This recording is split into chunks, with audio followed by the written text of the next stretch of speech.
Hi friends, అందరికీ నమస్కారం. MK talks ఛానల్కి స్వాగతం. పంచాంగం ప్రకారం ప్రతి సంవత్సరం భాద్రపద మాసంలో వచ్చే ఏకాదశిని పరివర్తి ఏకాదశి అని అంటారు. ఈ ఏకాదశి చాలా శక్తివంతమైనదిగా భావిస్తారు. భాద్రపద మాసంలోని శుక్లపక్ష ఏకాదశి సెప్టెంబర్ 14వ తేదీన శనివారం రోజు పరివర్తన ఏకాదశి వచ్చింది. ఏకాదశి అంటేనే విష్ణుదేవునికి చాలా ఇష్టమైన తిథి, అందులోనూ శనివారం నాడు ఏకాదశి రావడం చాలా ప్రత్యేకమైనది. కాబట్టి ఈ శనివారం రోజున అనగా ఏకాదశి నాడు విష్ణు స్వరూపమైన ఆ వెంకటేశ్వర స్వామిని పూజిస్తే మీరు బంగారం దానం చేసినంత పుణ్యఫలితం లభిస్తుంది. కాబట్టి ఎవరైతే ఈ ఏకాదశి రోజున వెంకటేశ్వర స్వామిని పూజిస్తారో అలాంటి వారికి జీవితంలో ఎలాంటి కష్టాలు లేకుండా అనంతకోటి పుణ్యఫలితాన్ని ఆ వెంకటేశ్వర స్వామి ప్రసాదిస్తాడు. కాబట్టి ఈ ఏకాదశి రోజున మీ ఇంట్లోనే ఏ విధంగా పూజ చేసుకుంటే ఆ వెంకన్న అనుగ్రహం కలిగి మీ ఇల్లంతా అష్ట ఐశ్వర్యాలతో నిండిపోతుందో ఈ వీడియోలో మనం ఇప్పుడు తెలుసుకుందాం. ఈ శనివారం రోజున ప్రతి ఒక్కరు ఇంట్లో పూజ చేసుకోవాలి. ఆడవాళ్ళు ఉదయాన్నే నిద్రలేచి తలస్నానం చేసి ఇల్లు వాకిలిని శుభ్రం చేసుకొని గడపలకు పసుపు రాసి ఇంటి ముందు ముగ్గు వేసుకోవాలి. అలాగే ఇల్లంతా శుభ్రంగా తూడ్చి మీ ఇంటి ప్రతి మూలల్లో పసుపు నీళ్ళు చల్లుకోండి. ముఖ్యంగా ఈ ఏకాదశి రోజున ఆ వెంకటేశ్వర స్వామిని పూజించాలంటే ఖచ్చితంగా ఉండాల్సిన వస్తువులు ఏమిటంటే 3. అవి బియ్యపిండి దీపాలు, ఒక తులసిమాల లేదా తులసి ఆకులు, అలాగే ముద్ద కర్పూరం. ఈ ఏకాదశి రోజున శ్రీవారిని వీటితో పూజిస్తే మీ ఇంటికి అఖండ రాజయోగం వరిస్తుంది. ఏకాదశి నాడు ఇంట్లో పూజ చేసుకుంటే మీ ఇంట్లో ఎలాంటి కష్టాలు లేకుండా మీ ఇంటికి అఖండ రాజయోగం వరిస్తుంది. ఈ పరివర్తిని ఏకాదశి రోజున ఎన్నో శుభయోగాలు కలిసొచ్చాయి. కాబట్టి ఈ ఏకాదశి నాడు ప్రతి ఒక్కరూ ఇంట్లో పూజ చేసుకొని కొన్ని పరిహారాలను పాటిస్తే అష్ట ఐశ్వర్యాలతో సిరి సంపదలతో జీవించవచ్చు.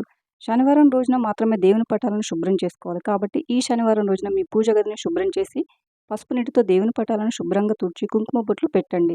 శనివారం రోజున దేవుని పటాలను శుభ్రం చేస్తే మీ ఇంటికి ఐశ్వర్యం వరిస్తుంది. ముందుగా పూజకు కావాల్సిన పిండి ప్రమిదను తయారు చేసుకోవాలి.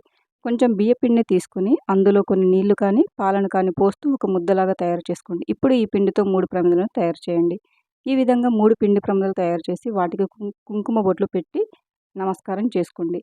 మీ పూజ గదిలో ఉండే వెంకటేశ్వర స్వామి పటానికి తులసి మాలను వేసి పూజ ప్రారంభించాలి. మీ దగ్గర తులసి మాల లేకపోతే వెంకటేశ్వర స్వామి పటం ముందు కొన్ని తులసి ఆకులనైనా సరే పెట్టండి. ముఖ్యంగా ఈ ఏకాదశి రోజున వెంకటేశ్వర స్వామిని నగలతో అలంకరిస్తే కోటి జన్మల పుణ్యఫలితం లభిస్తుంది. కాబట్టి మీ దగ్గర ఉన్న నగలతో స్వామివారి పటాన్ని నిండుగా అలంకరించుకోండి. మీ దగ్గర ఉన్న నగలు మీరు వేసుకున్నవైతే వాటిని పాలతో కడిగి స్వామివారి పటానికి వేస్తే మంచిది. పూజ ప్రారంభించే ముందు మీ పూజ గదిలో కొన్ని అక్షంతలను సిద్ధం చేసుకోండి. అలాగే తీర్థాన్ని కూడా సిద్ధం చేసుకోవాలి. ఒక గ్లాసు నిండా నీళ్లు పోసి అందులో కొన్ని తులసి ఆకులను వేసి పూజ గదిలో పెట్టండి. ఇంట్లో పూజ పూర్తయిన తర్వాత ఈ నీటిని తీర్థంలాగా తీసుకోవాలి. పూజ గదిలో ముగ్గు వేసి దాని మీద పసుపు కుంకుమలు చల్లి ముగ్గు పైన 3 పిండి దీపాలు వెలిగించండి. ఎవరైతే డబ్బు సమస్యతో ఇబ్బంది పడుతున్నారో అలాగే అప్పు సమస్యతో బాధపడుతున్నారో అలాంటి వారు ఈ ఏకాదశి రోజున ఆవు నెయ్యితో దీపారాధన చేస్తే డబ్బు కష్టాలన్నీ తొలగిపోతాయి. ఆ వెంకటేశ్వర స్వామి అనుగ్రహంతో జీవితంలో మీకు డబ్బు సమస్యలు అనేటివి ఉండవు. అలాగే కొబ్బరి నూనెతో దీపారాధన చేస్తే అనారోగ్య సమస్యలన్నీ తీరిపోతాయి. అప్పుల సమస్యలు ఉండవు. నువ్వుల నూనెతో దీపారాధన చేస్తే సకల దోషాలన్నీ తొలగిపోతాయి. కాబట్టి ఈ 3 పిండి దీపాల్లో ఆవు నెయ్యి కానీ నూనె కానీ పోసి ప్రతి దీపంలో 5 వత్తులను వేసి దీపం వెలిగించాలి. దీపం వెలిగించిన మరుక్షణమే ముక్కోటి దేవతలందరూ ప్రత్యక్షమవుతారంట. కాబట్టి దీపం వెలిగించడానికి దీపానికి కొన్ని అక్షంతలను వేసి పువ్వులు పెట్టి దీపానికి నమస్కారం చేసుకోవాలి. దీపం వెలుగులో త్రిమూర్తులు నివసిస్తారు. గోవిందనామాలను చదువుకుంటూ ఇంట్లో పూజ చేస్తే చాలా మంచిది. గోవిందనామాలు చదవలేని వాళ్ళు ఓం నమో నారాయణాయ అనే మంత్రాన్ని చదువుతూ పూజ చేయండి. ఇక స్వామివారికి నైవేద్యంగా బెల్లం పానకాన్ని తయారు చేయండి. లేదా ఒక చిన్న బెల్లం ముక్కను స్వామివారికి నైవేద్యంగా పెట్టినా సరిపోతుంది. చివరగా వెంకటేశ్వర స్వామికి ఎంతో ఇష్టమైన ముద్ద కర్పూరంతో హారతిచ్చి మీ తలపైన కొన్ని అక్షంతలు వేసుకొని మీ మనసులో ఉన్న కోరికలను స్వామివారికి చెప్పుకుంటూ నమస్కారం చేయండి. చివరగా 3 ప్రదక్షిణలు చేసి మీ ఇల్లంతా ధూపం వేయండి.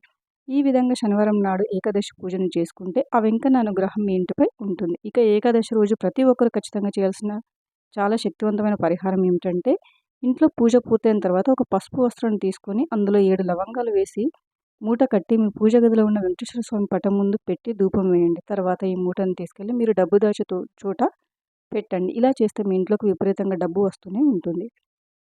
విష్ణుదేవుని భార్య అయిన లక్ష్మీదేవి ప్రతి ఏకాదశి రోజున సాయంత్రం సమయంలో భూమిపై సంచరిస్తూ ఉంటుందంట. కాబట్టి ఏకాదశి రోజున మీ ఇంటి గడప దగ్గర 2 దీపాలను వెలిగిస్తే మీ ఇంట్లోకి ఖచ్చితంగా లక్ష్మీదేవి అడుగు పెడుతుంది. అలాగే ఈ ఏకాదశి రోజున రావి చెట్టుకు ప్రదక్షిణలు చేస్తే మీ ఇంట్లో పుష్కలంగా డబ్బు ఉంటుంది. ఈ ఏకాదశి నాడు ఇంట్లో పూజ చేసేవారు ఉల్లిపాయ, వెల్లుల్లి, శనగపప్పు, అరటిపండు, నువ్వులు, అలాగే ముల్లంగి వంటి ఆహార పదార్థాలను తినకూడదు.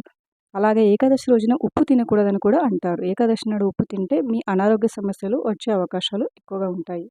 అలాగే ఈ ఏకాదశి నాడు ఇంట్లో ఉన్న చెత్తను బయట పడేయకూడదు. అలా చేస్తే మీ ఇంట్లో ఉన్న సిరి సంపదలు తొలగిపోతాయని పండితులు చెప్తున్నారు. Thank you for watching friends. ఈ వీడియో కనుక మీకు నచ్చినట్లయితే వీడియోని లైక్ చేసి మరిన్ని వీడియోస్ కోసం మా ఛానల్ని సబ్స్క్రైబ్ చేసుకోండి.